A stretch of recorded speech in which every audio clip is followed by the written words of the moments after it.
అమ్మ లక్ష్మి స్కూల్లో బాగా చదువుతుంది.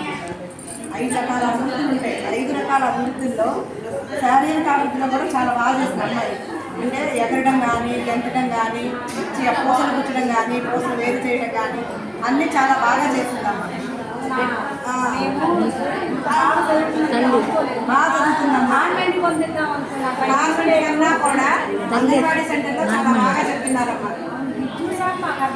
భాషా పాటలు పాడటం కానీ, కథ చెప్పడం కానీ చాలా బాగా చేస్తుందమ్మా. తప్పకుండా అమ్మా.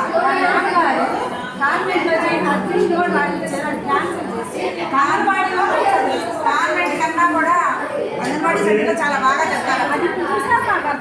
ఇక్కడ ఆట, పాట, మాట, కథ, సృజనాత్మకత ఈ అభివృద్ధుల వల్ల మీ అమ్మాయి ఎలా డెవలప్ అవుతుంది, అప్పుడు ఎలా ఉంది, ఇప్పుడు ఎలా ఉన్నది అనే దానికోసం చాలా బాగా చెప్తున్నాం. మేధోభివృద్ధి, భావోద్వేగం, ఆశ్చర్యం ఏంటి, దుఃఖం ఏంటి అనే దానికోసం కూడా చాలా బాగా చెప్తుంది అమ్మాయి.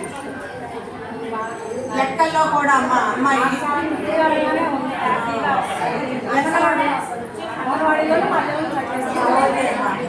భావోద్వేగ అభివృద్ధి కూడా చాలా బాగుంది. ఇది మీ అమ్మాయి సర్టిఫికేట్.